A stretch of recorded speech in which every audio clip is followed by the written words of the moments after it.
Here's your wrestling news for May 23rd, 2023, and we're kicking off today with Monday Night Raw, as Cody Rhodes and Brock Lesnar were all over this week's show. The show had barely begun when Rhodes was blindsided backstage by Lesnar, who demolished the American Nightmare in the backstage area. It was a rarity to see the brawl actually take place in a genuine backstage area rather than a backstage set that WWE typically creates, and during the brawl, Lesnar repeatedly asked Cody if he still wanted to fight him. Fight has proven to be the secret word for this feud, as in a backstage segment with Triple H, Cody Rhodes confirmed that he will be fighting the Beast Incarnate at Night of Champions. In an interesting nod to their past, Paul Heyman addressed Lesnar's attack, but did not take credit, instead merely stating that he was on Raw because his appearance last week was so well received. With the bloodline showing real problems, and Lesnar once again a heel, it wouldn't be too much of a surprise if Heyman went back to his Beast, and this week's Raw may have been a huge tease of that happening. In the aforementioned segment with Triple H, the two spoke about Rhodes' arm likely being broken, and we do admit that the idea of Cody wrestling with a broken arm is somewhat overdramatic. Given that Rhodes legitimately wrestled with a torn pec last year, this storyline injury seems somewhat beneath him and is to be taken as a sign of Cody losing in Jeddah. Cody vs. Lesnar is proving to be a make-or-break feud for Rhodes, and if it works, it'll keep his momentum going, but if fans turn on it, he may never return to his pre-WrestleMania levels of popularity. Rhodes vs. Lesnar will be given plenty of time at Night of Champions, even with Cody dealing with a supposed broken arm. And what have you thought of this feud? Sound off in the comments below.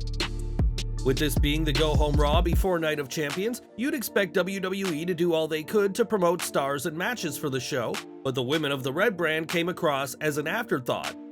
It was 2 weeks ago that Natalya interrupted Rhea Ripley's beatdown on Dana Brooke, setting up a title match between the two, and this week's show kind of saw progress in that storyline. We say kind of because Ripley issued a SmackDown Women's title match to Natalya and threatened to end the Canadian's career, but Natalya did not respond. Instead, the decision to make the match official was left for WWE's Twitter account to announce, and we also have to question why the heel champion is so willing to give someone an opportunity. WWE did better with their other Raw Women's feud, that being between Trish Stratus and Becky Lynch, who both delivered excellent promos during their contract signing. Zoey Stark was also in action and got another win, but the fact that she needed a number of shortcuts to win what was essentially a squash match was another poor sign for the women's division. Expect Lerae's alliance with Nikki Cross to end soon enough after the latter accidentally cost Lerae her match, and this week's Raw was hardly a shining example of WWE's booking of its women. Last week, it was finally confirmed that AEW Collision will launch in June, but there's been plenty of issues for the show since then, namely CM Punk. While Punk's return had been expected to take place on the premiere episode of Collision, the relationship between Punk and AEW has broken down yet again, this time over Ace Steel. After a difference of opinions as to whether Steel should be allowed at Collision tapings, Punk was removed from promotional material for the show, and now AEW is getting very serious with him. On Twitter, Raj Giri of Wrestling Inc. reported that AEW has sent him a legal notice, making it clear that he has to comply with their decisions or the company will file a lawsuit against him. If Punk refuses to comply with AEW, then a lawsuit would only make his relationship with the company worse and could result in him spending many more months off of TV. Ironically, when Punk was allowed to bash AEW and the talent during the All Out Scrum, Tony Khan faced criticism for not standing up to Punk, and the AEW president isn't going to make the same mistake this time around. On this week's Collision, Khan will announce the host city for the premiere episode of Collision, and we'll have to see where the show takes place and whether CM Punk is involved at all. After the backstage fight at All Out happened, many fans suspected that Punk would not return, and the vast majority of people expected Ace Steel to be gone for good. After all, the man bit Kenny Omega and threw a chair at the head of Nick Jackson, so what exactly is going on with his apparent return to the company? As explained on Wrestling Observer Radio, Steel was actually rehired weeks ago, and at the time, he and Punk were under the impression that he'd be working at Collision tapings as a backstage producer. Dave Meltzer went on to confirm that AEW now has no plans for Steel to be at the Collision tapings, but wasn't sure whether this was all a misunderstanding by Punk and Steel, or if the plans had changed. Whatever the case may be, Steel is proving to be a sticking point in AEW's relationship with CM Punk, with neither side showing any sign of backing down anytime soon. It remains to be seen whether we actually see CM Punk on AEW Collision, but one name fans can expect to see plenty of is Orange Cassidy. Earlier this year, Cassidy became the first AEW International Champion, which replaced the All-Atlantic title he previously held, and there are big things coming in his future. PW Insider reported that Tony Khan has been strategically elevating the status of the AEW International Championship, with the plan for it to be prominently featured on Collision.